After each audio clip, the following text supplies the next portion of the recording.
नमस्कार दोस्तों। आज हम लोग बात करेंगे हिंदी के सेट नंबर 17 की।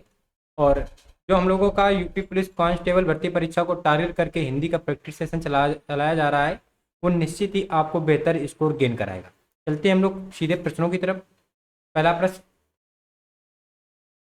कह रहा है कि आंसू रचना है। इस रचना के कवि कौन है, यानी इसके रचनाकार कौन है, कवि कौन है। तो आंसू किसकी रचना है दोस्तों? तो जयशंकर प्रसाद जी की रचना है। आंसू, झरना, लहर, चंद्रगुप्त, स्कंदगुप्त, आकाशदीप, ये सब रचनाएं किनकी हैं? ये सब जयशंकर प्रसाद जी की रचनाएं हैं। ठीक, तो याद आपको रखना है।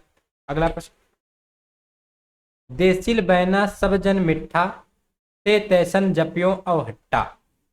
यह उक्त रचना किस रचनाकार की है? ये उक्ति यानी ये पंक्तियां जो हैं ये किस रचनाकार की हैं? हमने आपको कई बार बताया है कि जो पंक्तियां आया करें इन्हीं को आप स्क्रीनशॉट करके या इन्हीं को 2-3 बार रिवीजन कर लिया करो, क्योंकि इतनी ज़्यादा रचनाएं हैं कि उन सबकी रचनाओं की जो पंक्तियां हैं वो आपको नहीं पता, ना वो हमें पता है। अगर वो सेम रिपीट करेगा तो फिर हम लोग कर लेंगे। तो ये रचना मानी जाती है विद्यापति की। मैथिला के कोकिला किसको कहा गया? विद्यापति की। और विद्यापति की एक रचना चलती है विद्यापति की पदावली। तो पदावली किसकी रचना है? विद्यापति की रचना मानी जाती है। पदावली के साथ साथ याद रखना है कीर्तिलता।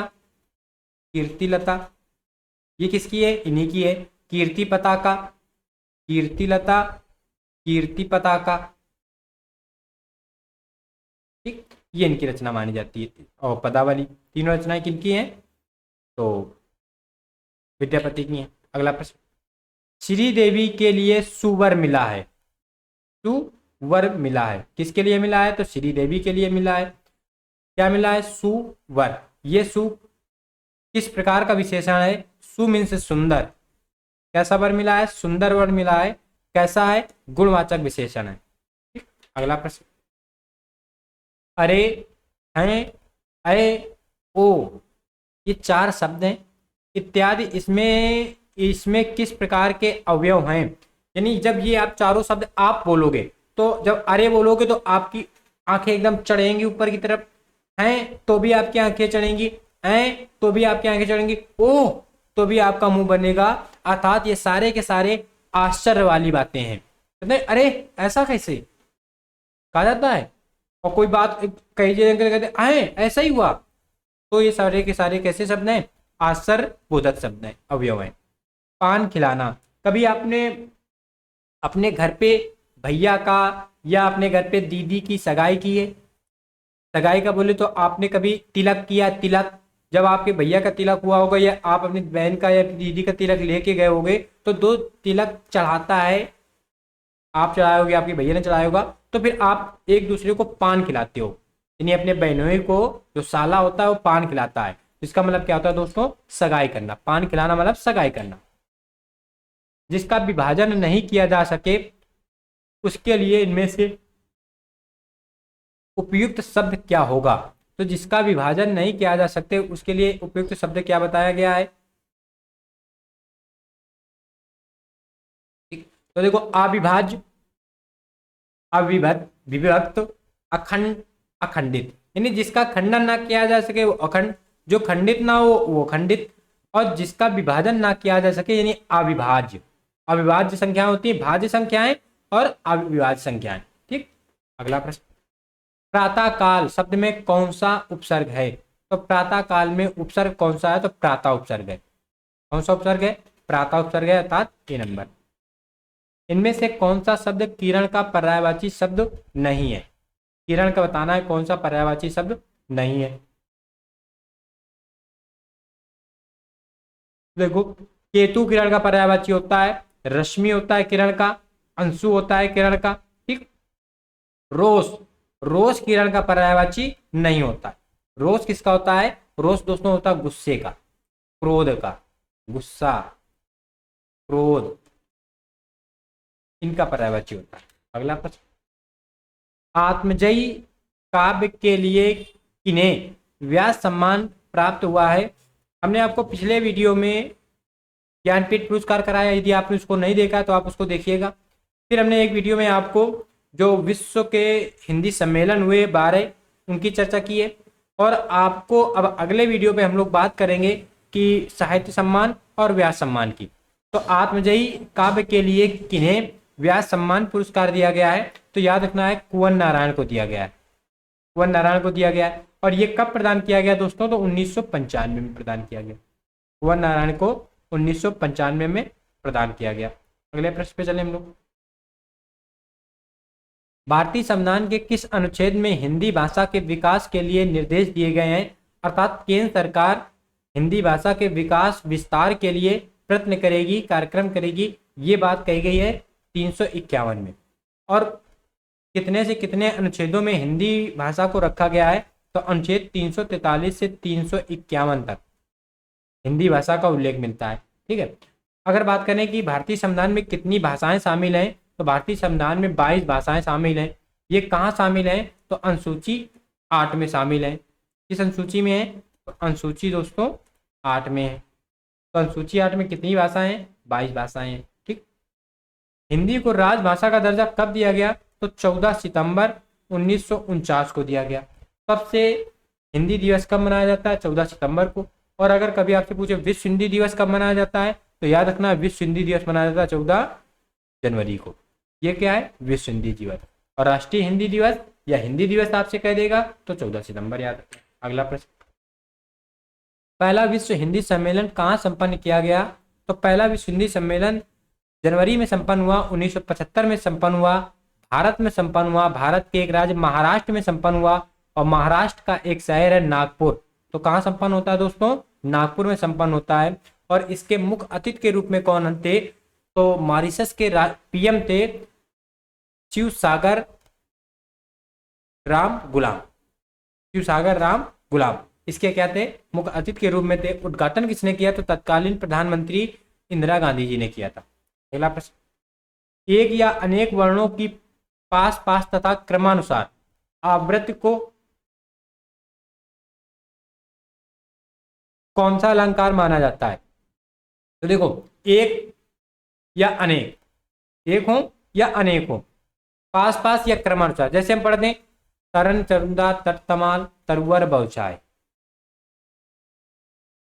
ठीक। अब ता आवृत्ति आ गई, एक या एक से अधिक बार आ गई, अनेक वर्णों की आ गई। यहाँ पे कौन सा अलंकार मान लिया जाएगा? तो अनुप्रास अलंकार। तो वर्णों की आवृत्ति से कौन सा अलंकार बनता है? अनुप्रास अलंकार। अगला प्रश्न, इनमें से कौन सी भाषा भारतीय संविधान की 8वीं अनुसूची में शामिल नहीं है?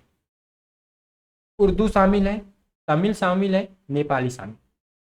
दोस्तों राजस्थानी भाषा 8वीं अनुसूची में शामिल नहीं है। राजस्थानी भाषा के अंतर्गत अगर बात करते हैं तो राजस्थानी, मध्य प्रदेश, राजस्थान, मध्य प्रदेश, उत्तर प्रदेश, बिहार, छत्तीसगढ़, झारखंड, हिमाचल प्रदेश, उत्तराखंड, ये सारे के सारे राज्य जो ये हिंदी भाषी राज्य हैं। यानी इनमें हिंदी भाषा जो है उर्दू, तमिल, नेपाली, हिंदी, कोंकणी, मणिपुरी, उसमें जो हिंदी आती है वो बोली जाती है। तो राजस्थानी 22 भाषाओं के अंतर्गत नहीं आती। तो कौन सा आंसर हो जाएगा दोस्तों अपना? तो आंसर नंबर बी। अगला प्रश्न, पैसेज है, पैसेज की बात करेंगे और फिर इसके प्रश्नों को हम लोग पकड़ेंगे। प्राचीन तमिल काव्य परंपरा संघ काव्य के नाम से काल के अनुसार मुदल संगम, इंडय संगम और कंडय संगम के नाम से विभाजित है। प्राचीन काल में ग्रामों की संख्या अधिक थी और जनपदों की संख्या न्यून। ग्रामों के लोग प्रकृति के मध्य अपना जीवन यापन करते थे। वह जीवन यापन भी अधिकतर कृषि, धर्म, मछली पकड़ना, आखेट करना, जीवन उपयोगी बर्तन बनाना आदि के रूप में था तथा उत्पन्न और प्राप्त वस्तुओं के विक्रय करने के लिए समुद्री यात्रा करना भी उनके जीवन का अंग था। प्राचीन काव्यों में लोगों के जीवन क्षेत्र के आधार पर काव्य भी कुरुजी, पर्वत तथा पर्वत तटीय प्रदेश, मुल्लय, वन और वन प्रांतर प्रदेश, नेलदल। अब यहाँ पे प्रश्न याद रखना है कि जो कुरुजी कैसे था? तो पर्वत व पर्वतीय तटीय प्रदेश था। मुल्लय कैसा था? तो मुल्लय दोस्तों था वन और वन प्रांतर प्रदेश था। नेदल कैसा था? तो नेदल समुद्र तटीय क्षेत्र था। मरुदल दोस्तों कैसा था? तो कृषि क्षेत्र और कृषि क्षेत्र था। पल्लय कैसा था, तो मरुभूमि और बंजर प्रदेश के रूप में विभक्त था। ये शब्दावली आपको पकड़नी है, क्योंकि यहां से निश्चित उसने प्रश्न बनाए होंगे। अब हम लोग चलते हैं सीधे प्रश्नों में। प्रश्न आपके स्क्रीन पे है।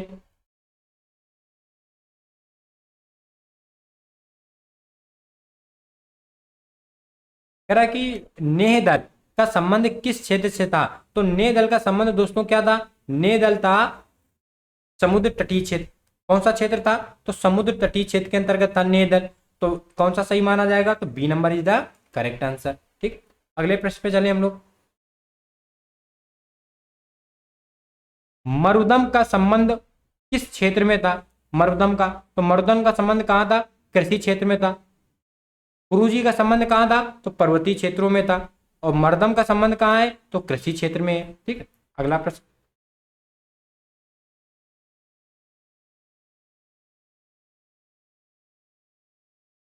लता मंगेशकर गाती है हैं, इस वाक्य में क्रिया किस काल का बोध करा रही है, तो लता मंगेशकर गाती हैं, ये किसकी है, ये सामान्य सी बात है, यानी सामान्य वर्तमान का बोध करा रही है। क्रिया किसका बोध करा रही है दोस्तों, तो सामान्य वर्तमान का बोध करा रही है।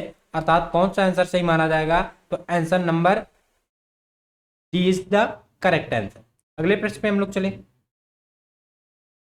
सत्याग्रह शब्द में कौन सा समास है, तो सत्याग्रह नहीं, सत्य के लिए किया गया आग्रह सत्याग्रह कहलाता है। तो सामासिक विग्रह करने पर बीच में क्या आ रहा है दोस्तों, के लिए।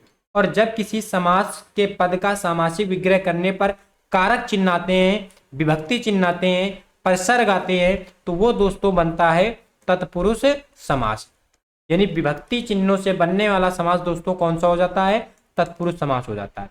अगर हम लोग बात करें द्विगु समास की, तो निश्चित आपको पता है कि पहला पद क्या रहता है दोस्तों, संख्यावाची। जैसे हम अगर कह दें तिराहा, चौराहा, त्रिपद, तिरंगा, त्रिवेणी, ऐसे कई शब्द हैं जो द्विगु समास के अंतर्गत आते हैं।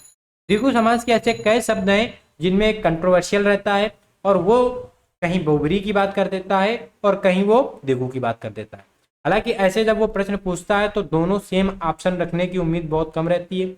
अगर वो ऑप्शन ऐसा रख रहा है तो वो फिर आयोग पे डिपेंड होता है, बोर्ड पे डिपेंड होता है कि वो कौन सा आंसर मान्य कर रहा है। हर बोर्ड का, हर आयोग के कुछ ऐसे प्रश्न हैं जिनको उसने अपने आधार पे मान्य किए हैं। यूपीपीएससी आयोग उसका अलग रहेगा। कुछ ऐसे प्रश्न है, सारे प्रश्नों की बात नहीं करें, कुछ प्रश्न ऐसे हैं जिसमें उसने उसका दूसरा उत्तर माना है। यूपीपीआरबी कुछ प्रश्नों के उत्तर दूसरा मान लेती है, एक आध प्रश्न हिंदी में कहीं एक आध ऐसे प्रश्न बनते हैं। ठीक, द्वंद्व की अगर दोस्तों बात करें तो द्वंद्व से निश्चित आपको याद आ रहा होगा कि दोनों पद प्रधान रहते हैं, और जब दोनों पद प्रधान रहते हैं तो याद रखना है कि बीच में योजक चिन्ह आता है, या बीच में और चिन्ह आता है, या बीच में या चिन्ह आता है, या बीच में अथवा चिन्ह आता है। और अगर बात करें तो विलोम शब्द वाले जितने भी शब्द आएंगे, विलोम शब्द के युग में जो आएगा वो द्वंद्व समास में आता है।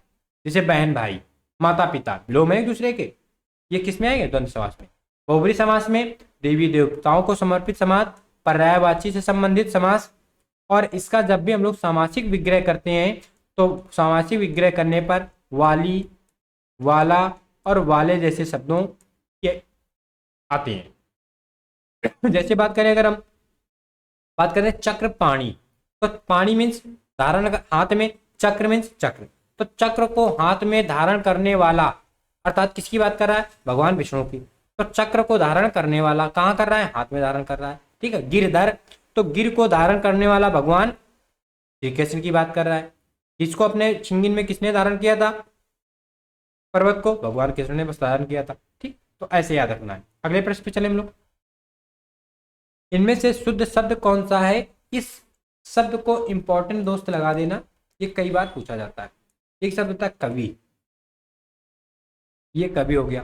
और जब कवि से आप कवित्री को बना रहे होते हो तो आप कवि में मात्रा रख लेते हो, जबकि कवि में मात्रा रखना गलत हो जाता है, और कवि का स्त्रीलिंग बनता है दोस्तों, तो वो बन जाता है जात के कवित्री। क्या बनता है, सॉरी, कवित्री, ये स्त्रीलिंग बनता है। तो इस कौन मिल रहा है, D number is the correct answer.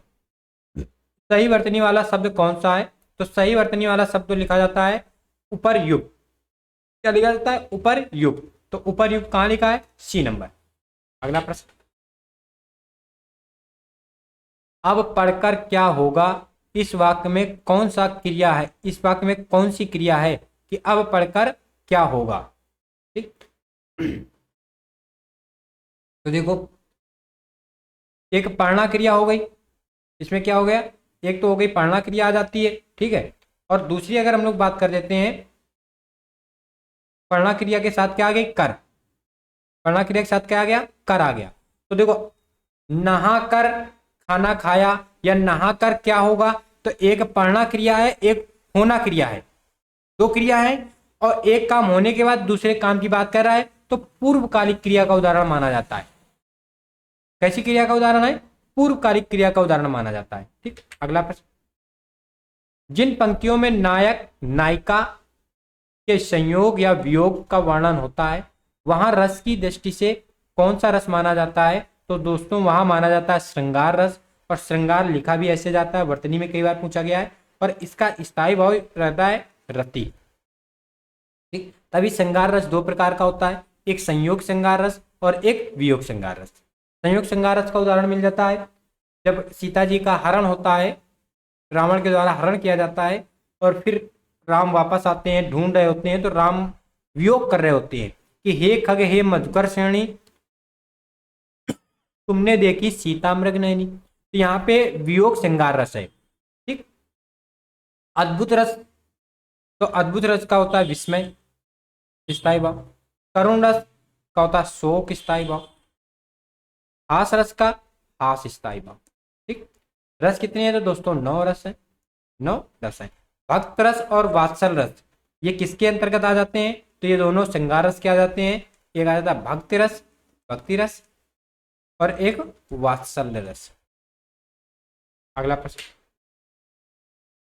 मुझे साल भर वेतन नहीं मिला, इस वाक्य में किस प्रकार के क्रिया विशेषण का प्रयोग किया गया है कि मुझे साल भर वेतन नहीं मिला है। ठीक, तो देखो मुझे 1 साल से नहीं मिला, 2 साल से नहीं मिला, 3 साल से नहीं मिला, यानी क्या है, समय, समय की बात कह रहा है। और जहां दोस्तों समय की बात कह रहा है तो समय किसका समानार्थी शब्द है, काल का। तो यहाँ पे कौन सा विशेषण है, क्रिया विशेषण, तो कालवाचक क्रिया विशेषण है। अगला प्रश्न, अग्र का विलोम शब्द क्या होता है, अग्र यानी आगे आने वाला, आगे, और अग्र का विलोम क्या हो गया, पश्च।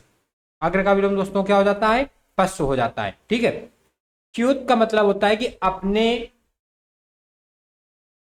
स्थान से हटने वाला, और इसी में जब लग जाता है आ, तो अच्युत का मतलब हो जाता है अपने स्थान पर अडिग रहने वाला। ठीक, आग, और आग का विलोम क्या हो जाता है, आग का पानी कर देंगे।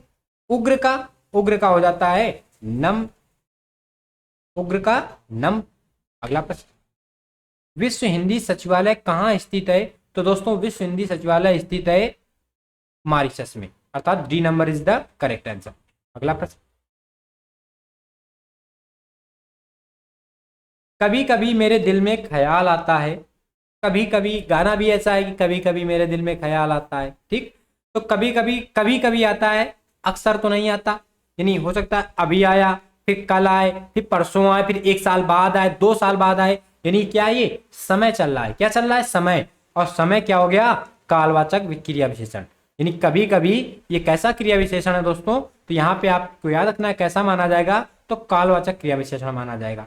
अगला प्रश्न, अध्यापक को पुरस्कार दीजिए, इस वाक्य में कौन सा कारक है, क्या करना है, अध्यापक को क्या करना है, पुरस्कार देना है। ठीक, तो अब इसमें बताना है कौन सा है, कर्ता ने कर्म को, कर्ता ने कर्म को, विभक्ति क्या दिख रही है आपको, को, जब आपको विभक्ति को दिख रही है तो आप क्या करोगे, कर्म कारक। अगला प्रश्न, सॉरी, इसी पे व्याख्या अगर हम करना चाहे, संबंध कारक का क्या पहचान रहती है, का, काकी, के, रा, री, रे, ना, नी, रे, नानी, ने, ये शब्द आते हैं। ठीक, अधिकरण में क्या आता है, अधिकरण में दोस्तों में या पर जैसे शब्द आते हैं, चिन्ह। संबोधन में हे, रे, अरे वाले और विस्मयादिबोधक के चिन्ह के साथ आता है। ठीक है, अगले प्रश्न पे हम लोग चल रहे हैं, कह रहा छत्री शब्द का तद्भव रूप क्या है, तो छत्री शब्द का तद्भव रूप क्या होगा, तो छत्री का होता है खतरी। C number is the correct answer, क्योंकि छा का क्या बनता है, खा। शिष्टता शब्द में कौन सा प्रत्यय लगा है, तो मूल शब्द दोस्तों होता है शिष्ट। कैसे हैं वो, कहते हैं बहुत शिष्ट बालक है, तो प्रत्यय क्या लग गया, ता, तो क्या बन गया, शिष्टता, अर्थात D number is the correct answer. अगला प्रश्न, मूर्धन ह्रस्व स्वर का उदाहरण कौन है। मूर्धन होना चाहिए, ह्रस्व स्वर होना चाहिए। तो देखो ह्रस्व स्वर होते कितने हैं, 4 हैं, आ, ई, उ और री, ये 4 है। तो देखो आ का उच्चारण तो कंठ से है, ई का उच्चारण तालु से है, उ का उच्चारण ओष्ठ से है। तो कौन ह्रस्व स्वर बचा, तो ह्रस्व स्वर दोस्तों अपना बचा री। तो कौन सा हो जाएगा, 31 का A number is the correct answer. अगला प्रश्न, इनमें से कौन सी भाषा द्रविड़ भाषा नहीं है, यानी वो जो दक्षिण की भाषाओं में नहीं आती। दक्षिण की भाषाओं में दोस्तों 4 आती हैं, तमिल, मलयालम, तेलुगु और एक आती है कन्नड़। कन्नड़, ये 4 द्रविड़ की भाषाएं हैं। तो कन्नड़ की जगह क्या उसने रख दी, मराठी, तो द्रविड़ की भाषा मराठी नहीं है। अगला प्रश्न, मुझे 10 दिन की छुट्टी चाहिए, इस वाक्य में 10 किस प्रकार का विशेषण है। तो 10 दिन की, 20 दिन की, 1 दिन की, 4 दिन की, ये किसमें जा रही है सारी की सारी बातें, ये सारी की सारी बातें दोस्तों डिजिट पे जा रही हैं, अर्थात संख्या पे जा रही हैं। तो कौन सा विशेषण माना जाएगा, संख्यावाचक विशेषण माना जाएगा। अगला प्रश्न, नमोन्मेष, नमोन्मेष में कौन सा संधि, कौन सी संधि है बताना है, सॉरी संधि विच्छेद करके बताना है। तो नौ धन उन्मेष, नौ धन उन्मेष क्या होता है, आ और उ मिलके क्या हो गए, ओ बना दिए, तो बन गया नवोन्मेष। कौन सी संधि दोस्तों, तो गुण स्वर संधि, गुण स्वर संधि इसके दायरे में मानी जाएगी। ठीक, बाकी जो आपके लिखे हैं वो सारे के सारे गलत है। अगला प्रश्न, हिंदी दिवस कब मनाया जाता है। अब 10 जनवरी को भी मनाया जाता है, 14 सितंबर को भी मनाया जाता है, ठीक है, 15 अगस्त को स्वतंत्रता दिवस मनाया जाता है। तो यहाँ पे वो बात कर रहा है राष्ट्रीय हिंदी दिवस की, किसकी बात कर रहा है, राष्ट्रीय हिंदी दिवस की। और 10 जनवरी को दोस्तों मनाया जाता है विश्व हिंदी दिवस। हालांकि इस प्रश्न पे अगर ये प्रश्न आएगा, और ये आया हुआ है 2021 में एसआई वाले पे, तो इसमें क्या हुआ है कि जो आयोग की जब आंसर किया है तो दोनों आंसरों को उसने सही माना है, दोनों आंसरों को सही माना है, ठीक है। लेकिन कभी भी अगर आपको ऐसे प्रश्न मिले तो आप प्राथमिकता किसको दोगे, 14 सितंबर वाले को, क्योंकि 14 सितंबर 1949 को हिंदी को राजभाषा का दर्जा प्राप्त हुआ। और विश्व हिंदी दिवस ये कब मनाया जाता है, 10 जनवरी को, विश्व हिंदी दिवस। ठीक, क्यों, क्योंकि 10 जनवरी 1975 को पहला विश्व हिंदी सम्मेलन प्रारंभ किया गया था। अगला प्रश्न, इनमें से कौन सा शब्द कनक शब्द का अर्थ नहीं है। तो देखो कनक का मतलब दोस्त होता है सोना, ये तो निश्चित पता ही है आपको कि कनक का अर्थ होता ही है सोना। कनक का मतलब होता है दोस्तों धतूरा, ये भी आपको पता है कि कनक का मतलब धतूरा होता है। अब कह रहा है कि छल और खजूर, दो शब्द आ गए। अब छल और खजूर में पहला शब्द क्या है, खजूर, तो कनक का मतलब खजूर भी होता है, कनक का मतलब खजूर भी होता है। कनक का मतलब छल नहीं होता, अर्थात आंसर क्या हो जाएगा, answer number is the A answer is the correct answer. यानी कनक का मतलब छल नहीं होता, बाकी खजूर, सोना, धतूरा ये कनक के पर्यायवाची है। कनक कनकते 100 गुनी, मादकता अधिकाय, ये खाए बौराए नर, वो पाए बौराए। आपको बताना है कमेंट्स बॉक्स पे, यदि आप ईमानदारी के साथ सीरियसली आप सेट को कर रहे हैं तो आपको इन पंक्तियों का बताना है कि कौन सा अलंकार है। कनक कनकते 100 गुनी, मादकता अधिकाय, वो पाए बौराए नर, ये खाए बौराए। अगला प्रश्न, अमेंडमेंट का हिंदी पर्याय। अमेंडमेंट का दोस्तों मतलब होता है संशोधन। अमेंडमेंट का मतलब क्या होता है दोस्तों, संशोधन। तो B number is the correct answer. अगला प्रश्न, मैं विदेश नहीं जाऊंगा, यह किस प्रकार का वाक्य है। मैं विदेश नहीं जाऊंगा, यह किस प्रकार का वाक्य माना जाएगा। तो देखो आप क्या दिख रहा है, ना से क्या बनेगा, नकारात्मक के सेंस आ रहा है, नकारात्मक का सेंस है। और नकारात्मक यानी उस चीज को मना करना, रोकना, यानी निषेध करना, अर्थात निषेधवाचक वाक्य मैं विदेश नहीं जाऊंगा में कौन सा वाक्य माना जाएगा, तो निषेधवाचक वाक्य माना जाएगा। अगला प्रश्न कह रहा 80 की आमद 90 खर्च, 80 की आमद 90 खर्च। एक बहुत अच्छा उदाहरण चलता है कि 9 की लकड़ी 90 खर्च, वही बात है, 9 की लकड़ी 90 खर्च, 80 की आमद 90 खर्च। तो क्या कह रहा है, आय से अधिक खर्च। इसका अर्थ क्या माना जाएगा, आय से अधिक खर्च।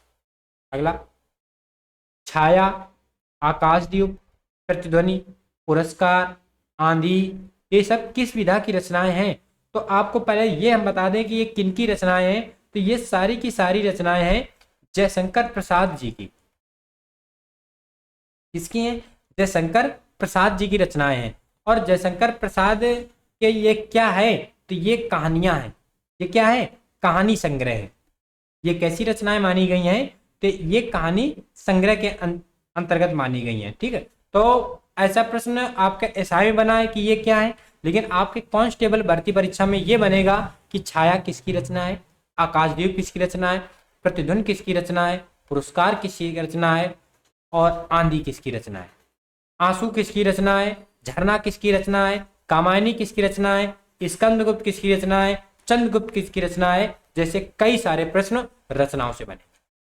तो दोस्तों हमें विश्वास है कि यदि आप ईमानदारी के साथ, गंभीरता के साथ इस सेशन को ज्वाइन कर रहे हैं, तो आपका कांस्टेबल भर्ती परीक्षा में हिंदी में बेहतर स्कोर की गारंटी यूपी योगा क्लासेस की रहेगी। हम आपको उन प्रश्नों की प्रैक्टिस करा रहे हैं जिसमें आयोग ने पिछले वर्षों में प्रश्न बनाए हैं। और हम आपसे कई बार हमने आपसे कहा है कि आप जितना ज़्यादा से ज़्यादा हो सके पीवाईक्यू अर्थात प्रीवियस ईयर प्रश्नों को करिए, प्रीवियस ईयर पेपरों को करिए। उनसे आपको पेपर का प्रारूप, पेपर का मॉडल पता चलेगा। आपको ये पता चलेगा कि आपको किसी सब्जेक्ट में कितना गहरा और कितना उभरा उथला हुआ पढ़ना है, किसी टॉपिक को कितना आपको डेप्थ पढ़ना है, और किस टॉपिक को केवल आपको सरसरी नगाह पे देखना है। ये आपको पता चलेगा जब एग्जामिनर द्वारा बनाए गए उन पेपरों के प्रश्नों को आप करोगे जो विगत वर्षों में कई परीक्षाओं में पूछे गए। और वही विगत वर्षों के कई परीक्षाओं के प्रश्नों का संकलन आपके सामने यूपी योगा क्लासेस की टीम लेके आती है। आप इस सेशन को जरूर ज्वाइन करते रहिए, ज्यादा से ज्यादा दोस्तों को शेयर करिए। यदि चैनल पे नए हैं तो वीडियो को लाइक करिए, चैनल को सब्सक्राइब करिए, और जिस भी प्रश्न में कोई भी समस्या लगा करे कमेंट्स बॉक्स में जरूर कमेंट्स करिए।